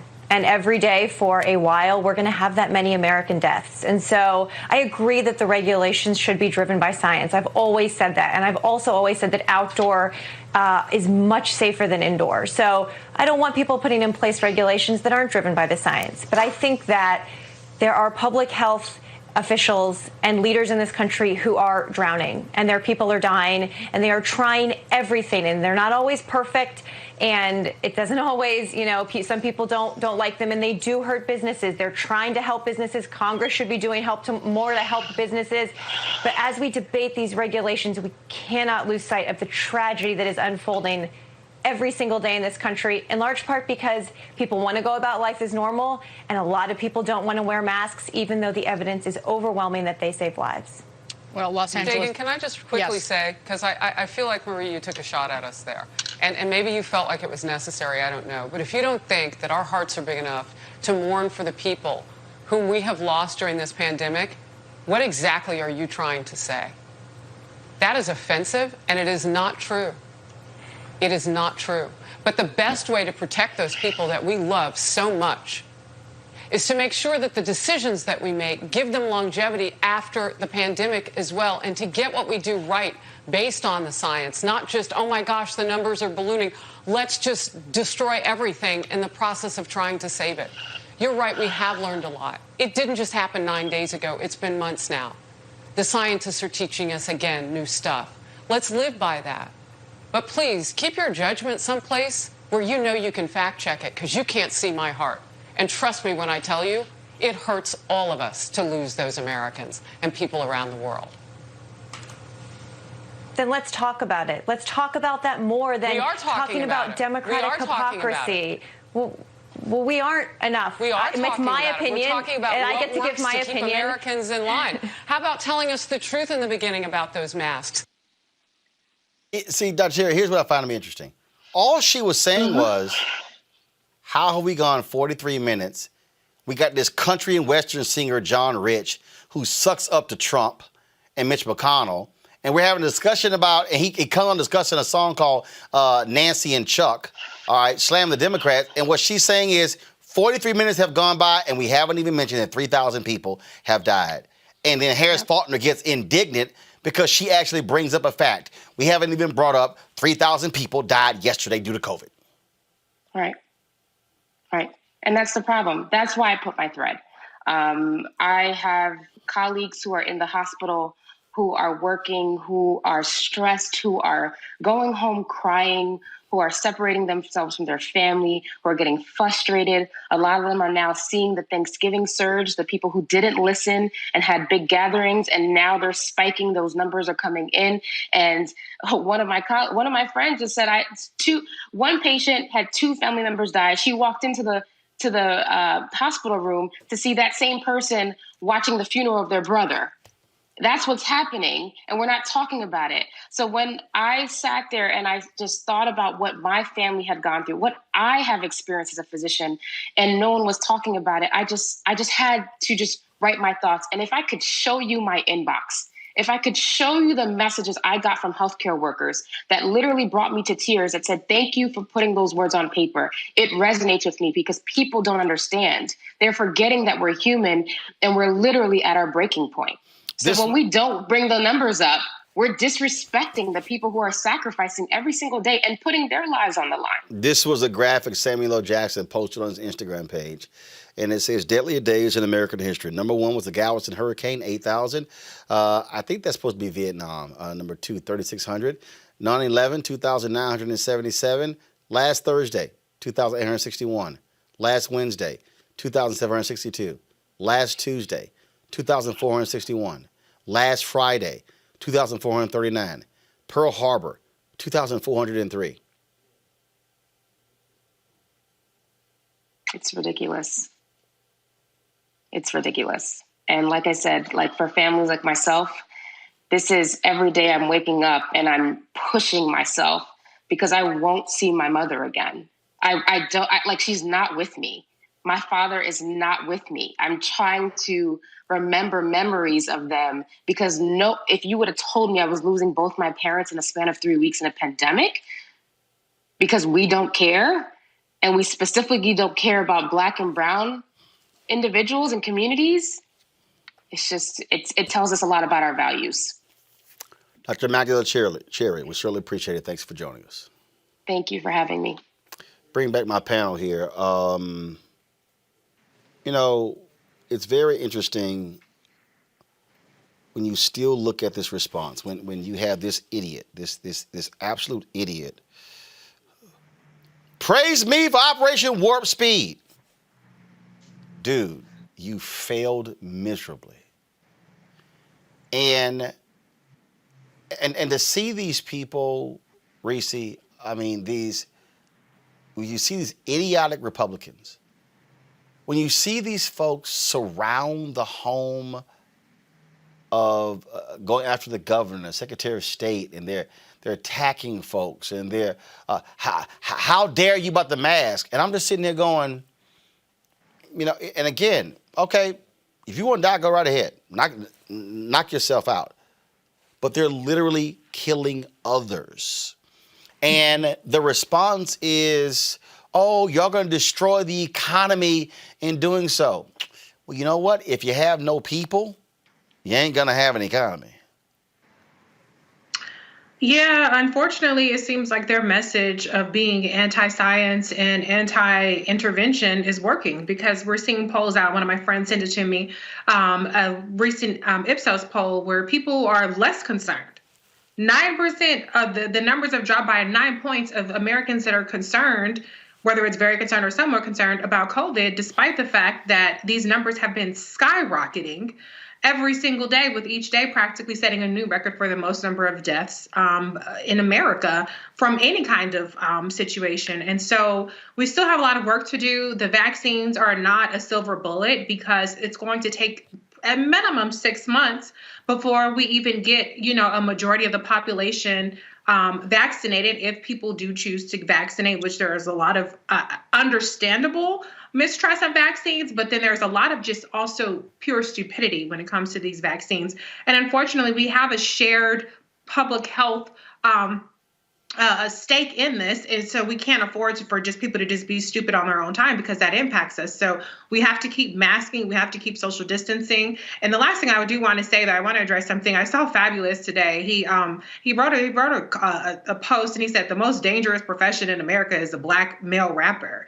And I'm trying to figure out, has he not seen what's happening in this pandemic, where we have a record number of frontline workers, healthcare workers, specifically doctors and nurses, dying from treating their patients from COVID? Like, come on, get real. So we have to really understand that this is a crisis. It is not going away anytime soon. Even with the vaccine, we'll likely still have to wear masks, still have to do some social distancing. But it's time to prioritize the public health over our convenience, because it could be you. It could be your family member. And it is wiping people out. And it's not the large gatherings are wiping people out. It's actually these small gatherings. So we have to get real and really get serious about tackling this. And hopefully Joe Biden and Kamala Harris, when they come in, will spur that. But it's still going to take our individual responsibilities to take this seriously. Look, what you're dealing with, Erica, you're dealing with a bunch of crazy, deranged-ass people who you can literally have Antarctica turn into a river and they will go, it's not bad. It's okay. It'll freeze back up. Yeah, I mean, he's definitely exploited the ignorance that runs throughout this country. 74 million people prove that. And even here in the state of Georgia, I've been to the grocery store a couple of times and had to exit quickly because there were people that were walking in the grocery store without a mask. And I'm talking about white and Black people. There is this nonchalant attitude that has really permeated this society, and really just looking out for whatever they feel, what people feel like their best interests are. And I think, to me, kind of more covering the outgoing son of a Klansman has become less important, particularly because he's still holding events at the White House. Just recently, a Hanukkah event where he yesterday and just went on and on again about the election and how he won, which he lost. So really, for me, the top of the day should just really be talking about COVID and how people can die. And I think that kind of, if it's put more into those terms, particularly we're dealing with the novel virus and there's more information that's coming out. I was just reading a piece where 6 feet of social distancing may not be enough. South Korea had some studies from aerodynamic engine physicists, I believe that it is, and they were able to perform these different experiments because they have really, really intense contact tracing, which we have none of that here in the United States, where the droplets were really expressly going farther than 6.6 feet. And so when we kind of look at where we are in the United States and that people are really just golfing at 290 million people that are dead, and that there is a clown that refuses to acknowledge his job, but wants to continue to talk about how he's lost or how he's in fact won when he's in fact lost. I think really kind of just continuing to really press into the American mind beyond fatigue about how really this could affect people in their household today, and just really continue to push that at the top and the end of the night. Greg, I think I was sitting here thinking about how do you get these people attention. I thought about the photo that Ice-T posted of his father-in-law, who was a big-time anti-mask person, Ass got COVID and pneumonia. And Ice-T said he a believer now. And I thought about the Yul Brynner, the actor, the Yul Brynner, when they released that smoking commercial after he died. Folks, if y'all millennials and Gen Z folk ain't never heard of Yul Brynner, this was a commercial that was released after he died of cancer. I'm going to play this here. Ladies and gentlemen, the late Yul Brynner. I really wanted to make a commercial when I discovered that I was that sick and my time was so limited. I wanted to make that commercial that says simply, now that I'm gone, I tell you, don't smoke. Whatever you do, just don't smoke. If I could take back that smoking, we wouldn't be talking about any cancer. I'm convinced of that. Greg, I think, look, it ain't going to happen with the fools in the administration right now. I think as a part of the public, I think as a part of the communications campaign that the Biden team should do, there should be ads put together featuring a variety of people who did not believe in COVID-19, who thought it was a hoax, who got it. I bet you there's a bunch of families who would absolutely agree to allow those images to be used to say, are you one of these people? Do you want this to happen to you? I agree.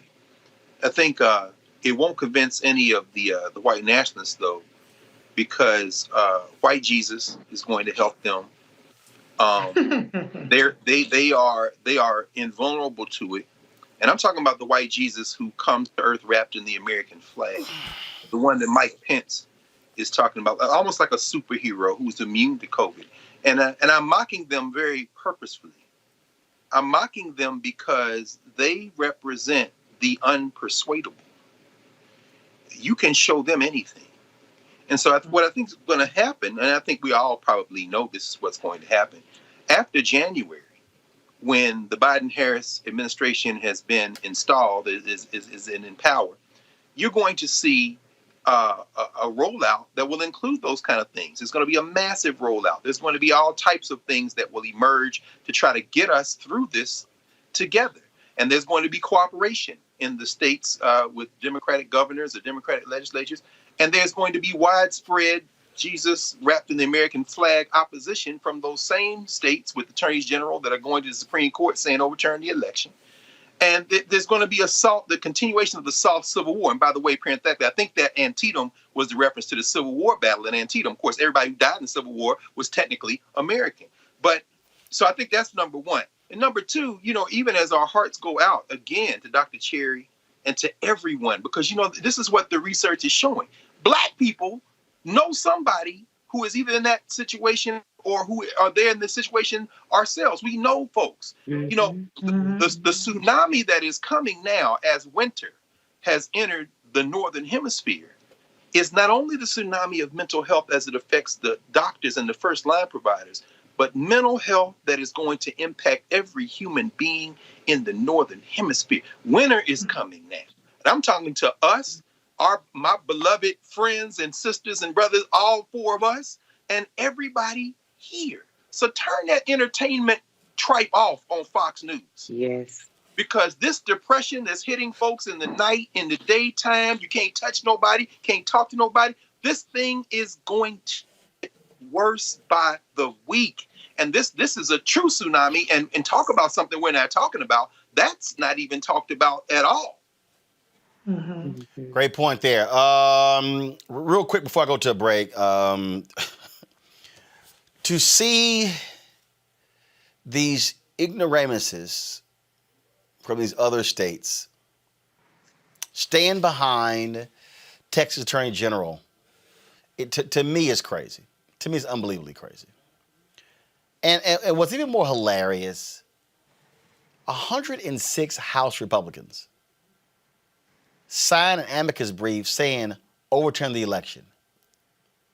106. Now, here's what I find to be funny, Reese. How in the hell can you be a member of Congress from Georgia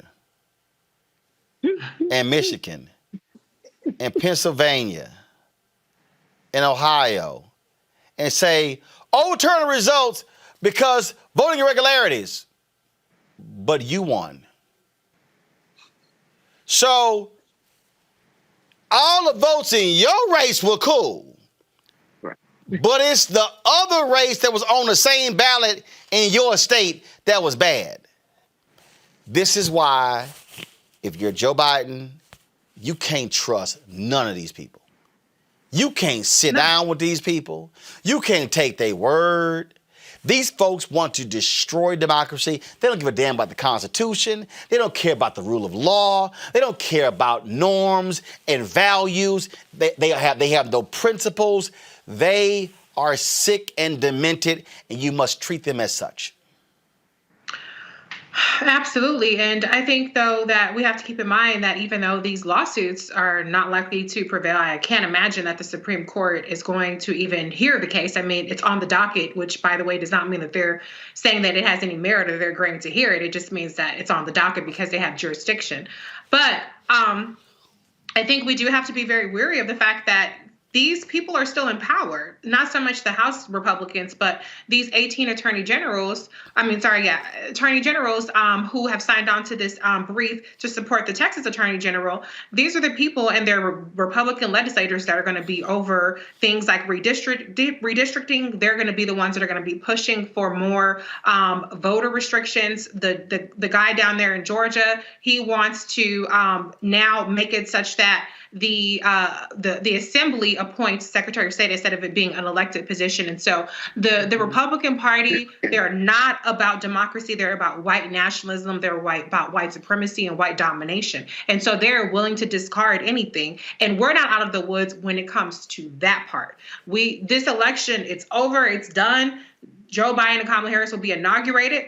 And there's no stopping that, but we cannot take it lightly what's happening. And these people are showing their hand and they're tipping their hand. Because they did that, we were allowed to, we knew, let's get these absentee ballots in, let's drop them off instead of mail, let's vote in record numbers.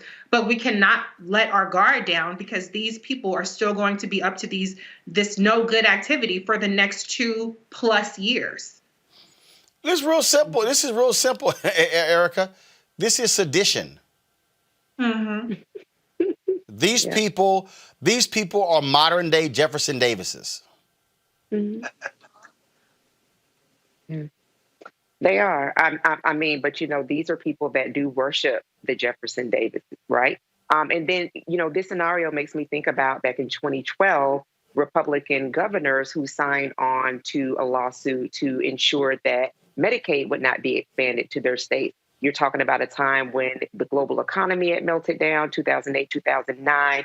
And you're talking about in areas, Georgia, many other states, that people did, in fact, need their health care, right? But these governors banded together to make sure that people that live in those areas, particularly Black, brown, and poor people, would not have access to health care. And so this goes back to one of the things that I say, and I'm saying it because it definitely has meaning, and engaged citizenry. Reese just talked about, we can't let our guard down. We cannot let our guard down, but that the onus is not just on the people that organize and mobilize around these particular issues that impact all of us.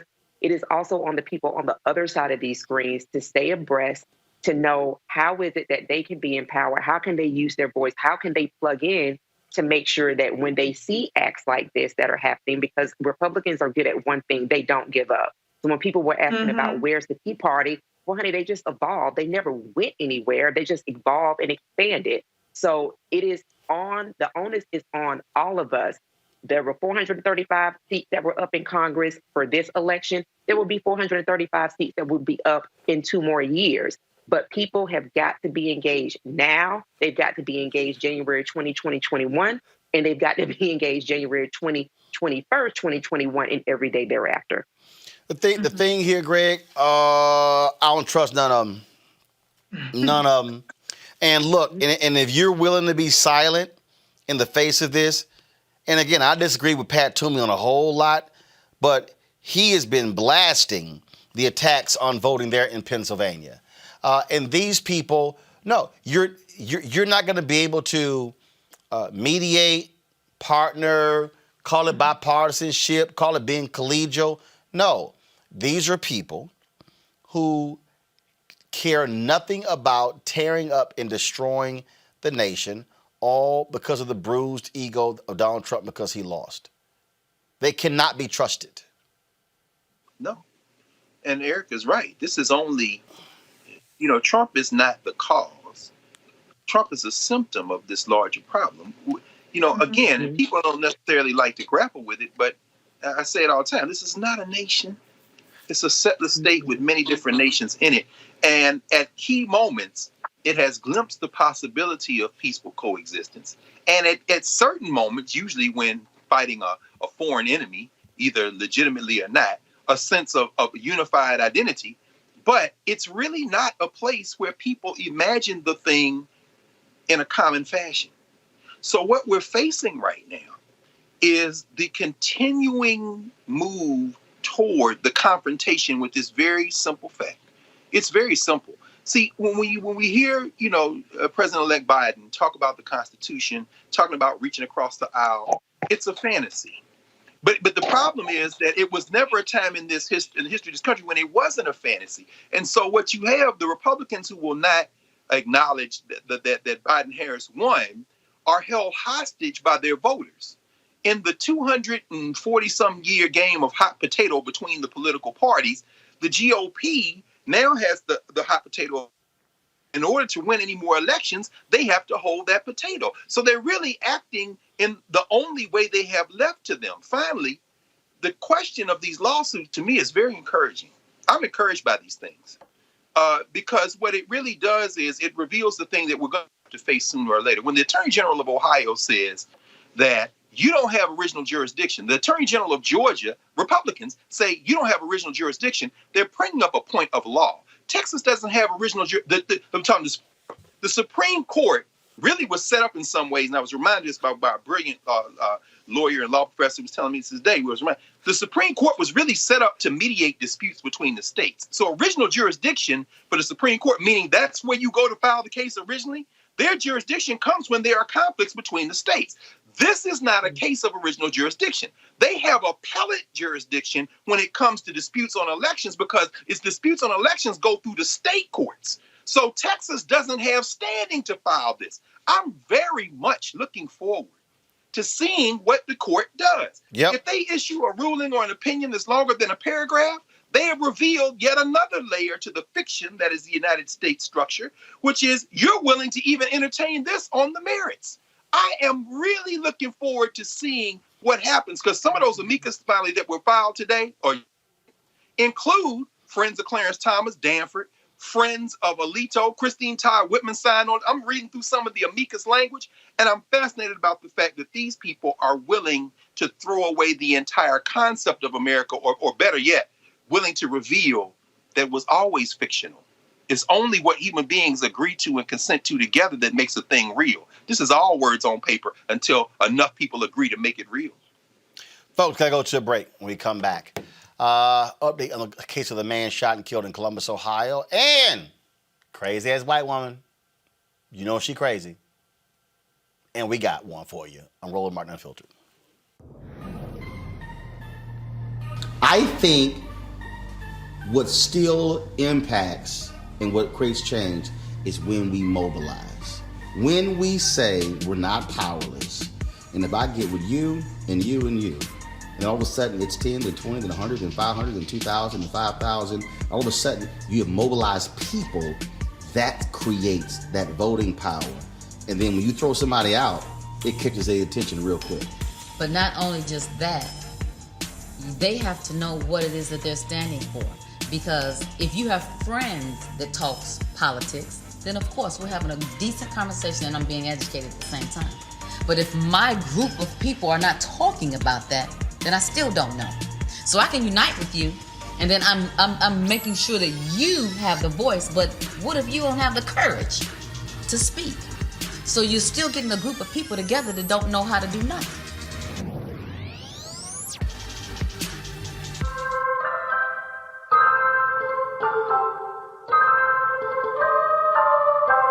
You are leading the way for the rest of this state. And we believe that this state is on the verge of shocking the entire country.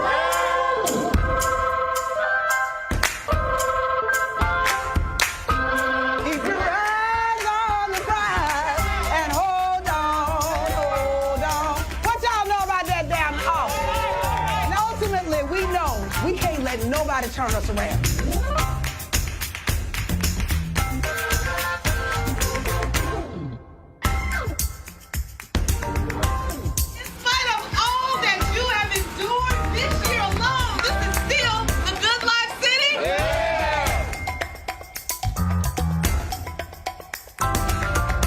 If it turns out that the Senate is hinging on one seat and there's only one race left,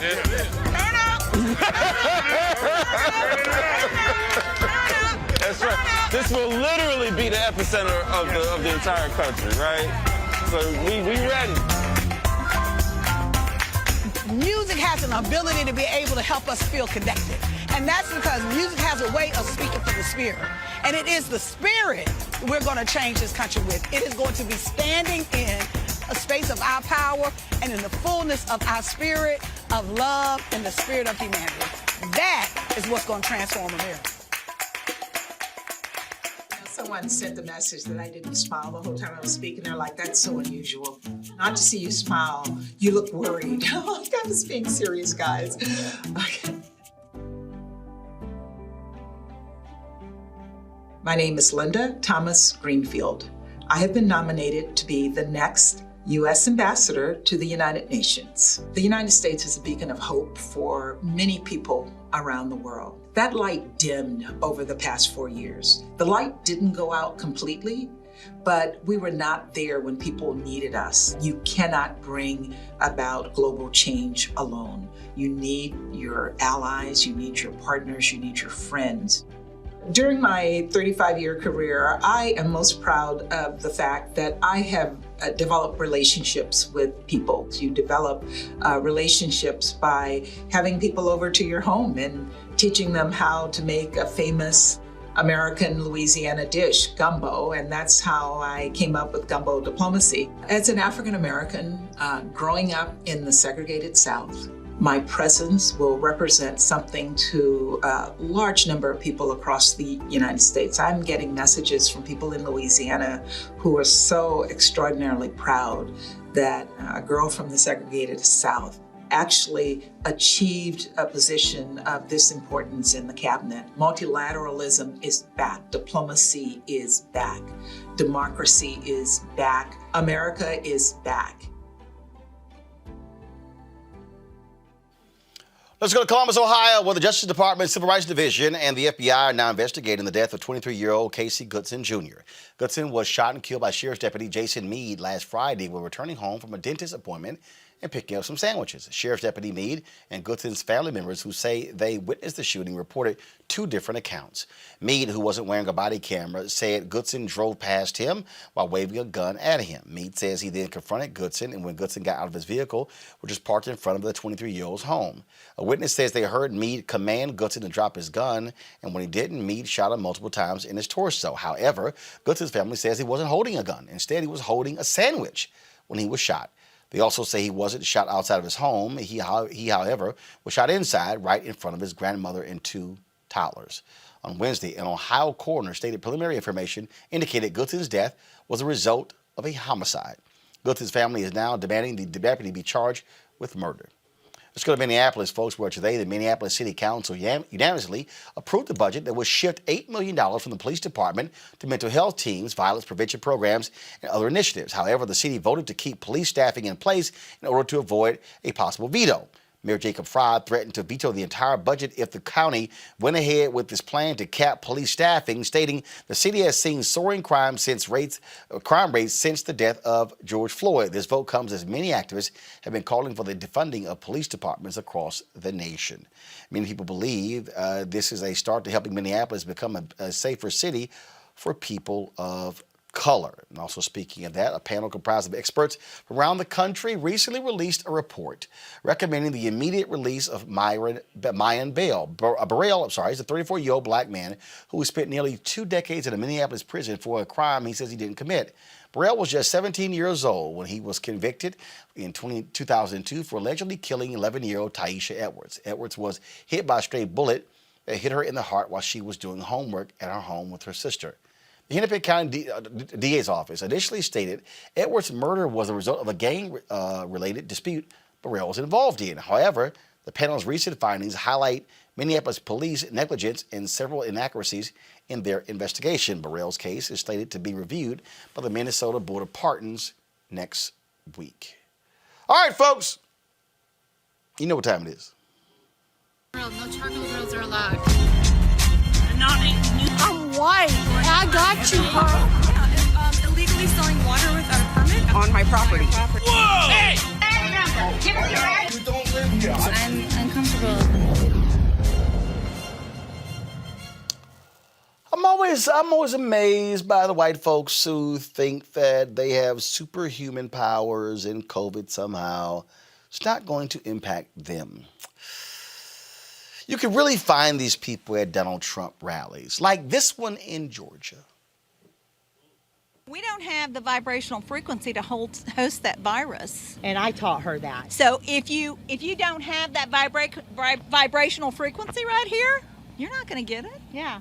We don't have the vibrational frequency to get COVID? Correct. Do you know that everything in this universe vibrates and is alive? There is life with that. That's what I'm talking about. I don't put life into COVID. I'm not going to wear a mask. I'm not going to wear a mask either. I never wear a mask. We're not going to wear them. Ever.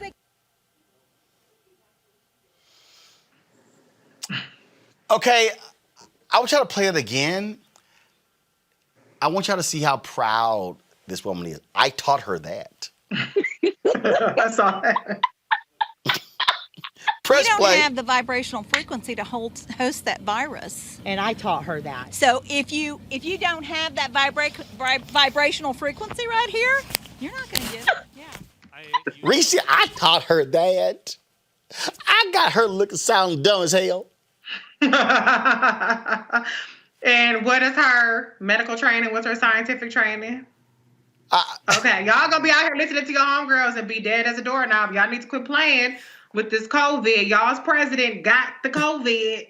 So Rudy Giuliani got the COVID. All these Republicans getting the COVID now. They got some kind of treatment that the rest of us don't have because ain't none of them dying from it. But it's a serious business out there. I don't understand. You know, I think Dr. Carr said it. What did he say? That their white Jesus is going to protect them, and they have this master race mentality. I mean, what gets me is one of the biggest First of all, there's a story that was reported at the Biden campaign. They are going to pay a private company, along with White House staff. They are going to completely COVID scrub the White House. First of all, I long came up with, I said, after Trump won in 2016, I said, y'all, there's going to have to be a massive decontamination effort take place at the White House. I also believe what needs to happen is prayer warriors with anointed oil need to go through the White House and pray out all the demonic spirits. Matter of fact, the thing might collapse, brother. Huh? The building might collapse. I mean, you know, if they do that, it won't be no White House, brother. I'm just, in fact, Erica, I believe what needs to happen. I believe that Joe Biden and Kamala Harris need to call in a group of prayer warriors and call on the angels from Africa. Definitely won't be no country. Roland. But listen, it definitely won't be no country. With the oil, I'm down with the speaking in tongues. I was over here rolling just a second ago, so I'm all down with there. We knew that place had to be defunct anyway, particularly when we saw that there were mice where the press would gather to get briefings from the press secretary. But just along the lines of, you know, watching this 74 million, the 55% continue to exploit themselves, you know, this is just really more of they're worshiping at the feet of their master. And so I hear what you're saying, Dr. Carr, but I don't even believe that is Christ. This is their master. This is who they worship. This is who they lay at the feet of. It is the son of a Klansman. It is Donald John Trump. You saw that she had a Trump flag around her like a prayer shawl. She had a Trump shirt on. They were speaking his language. Everything she had on was in reverence to her master, who is Donald John Trump Jr. So this is more par for the course. I'm not surprised, but these are the people that I'm making sure that I'm staying the hell away from, because they are the people that are infecting and impacting everybody else refusing to wear masks. You're right. You're right. I mean, clearly they are parishioners at the Church of Paula White. I can't help but. But see, wait, hold on. Controller, what are y'all waiting on? Go. Strike and strike and strike and strike and strike and strike and strike and strike and strike and strike and strike and strike and strike and strike and strike and strike and strike and strike. Greg, go ahead. No, but all I was gonna say is, I agree with you. I agree with you, Eric. But you saw the shirt, the coral shirt she had on. I told her that I taught her that had Rosie the Riveter on it from World War II. Their concept, it ain't Christ. Their Jesus is American, and he's a white man, and he bombs people they don't like Al Qaeda in Afghanistan and Iraq, and he goes around killing people in the name of American Jesus. So I mean, their national Trump, who of course has nothing to do with Christ. Trump is their avatar right now. That's absolutely right. But in terms of how this thing is evolving, I don't know, Roland, if you call those African angels, the last time I'm aware of that black folk had any say with what happens at the White House in terms of that building was 1814 when the British burned the place and black folk helped them by helping them get in there. Now, there was a Negro on the other side, Paul Jennings. He's the one who saved the Gilbert Stuart portrait of George Washington that's on the dollar bill now. So, yeah, black people on all sides of the issue. But many of them Negroes was like, yeah, we built this place and we just as soon burn it down. Y'all can burn it. So I don't know if you want to loose them African angels. When they get finished, there won't be no red, white, and blue, brother. The Native Americans, by the way, Joe Biden, appoint Deb Haaland. Make her the Secretary of the Interior. I'm with those Native Americans and everybody else, bro. You better do that. But maybe the whole thing needs I ain't gonna quote my man Ice Cube from A Bird in the Hand. The whole thing needs a dish of Massengale. What the hell? But at any rate, we'll stop.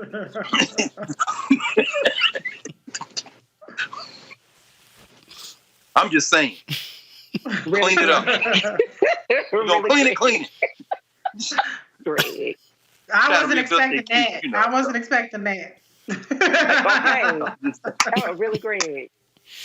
That's old school. Your ass, you ain't lying. Your ass. I only know from seeing it hanging up. The whole thing is funny. That's what. Okay, we better stop. I'm just saying. I'm not ex. I don't know nothing about that. Oh my God, Greg. Oh my God. Ooh, Jesus. Call him. That's the one. That's the one my mama knows. Call him, Eric. Yeah. Did he say Massengale and the thing hanging from? No, Ice Cube said that. And you knew Roland was gonna repeat it. Yes, of course. Greg. Water does it. Oh my God, Greg. I don't know though. That was I don't know nothing about this. Y'all supposed to be helping him. Yeah. That was deep, Dr. Carr. That was deep. That was real deep. Was it? Love. Mm-hmm. Okay. I think we're gonna end the show on that one. Yeah. I mean, we talking about fumigating, exercising, demons, praying them away, and Greg go to Massengale. Okay. All right, y'all. All right, then. If y'all want to support Roland Martin Unfiltered, that's the kind of commentary you're not going to get on Fox News, CNN, or MSNBC, ABC, or CBS. You're probably not going to get that on TBN, Daystar, Oxygen, OWN, or Lifetime either. So you can support what we do by joining our Bring the Funk fan club. Go to Cash App, $RM Unfiltered, PayPal.me/R Martin Unfiltered, Venmo.com/RM Unfiltered, Zelle is Roland@RolandSMartin.com. You want to see any money ordered to New Vision Media, Inc., 1625 K Street Northwest, Washington, D.C., 2006. Every dollar you goes to support this show and what we do. Of course, we are out here trying to, again, make this thing possible. Really, really taking this whole thing to another level. Let me give a shout out. Michael Capers, George Tucker, Benny Briggs, Marvin Bryant. I read their names on yesterday. There are some other folks here who I want to shout out who contribute to our fan club. First of all, if y'all have not received, if you have not gotten your name on the list, please just shoot me an email and we actually will do that. Also, Ramil Adams, Darlene Ward, Gwendolyn Barnett, Darnell Ruff, Roz Perot, Sheila Saar, Zaire Terry, Rashawn Strickland, Nancy Piles, Elbert Washington, Ernest Mims, Calvin Hurd, George and Pamela Bennett, Tawana and Dwayne Thomas, William Stevenson, Jacqueline Anderson, Vivian Washington, Sarah Elizabeth, Bernice McLaughlin, Anna Francis, John Earl Shelton, Benny Briggs, Michael Capers, George Tucker. Folks, we certainly appreciate y'all supporting the show. Erica, thanks a bunch. Reese, thanks a bunch. And Professor Massengill, we certainly appreciate it. Thank you so very much. All right, I'll see y'all tomorrow. Roland Martin Unfiltered.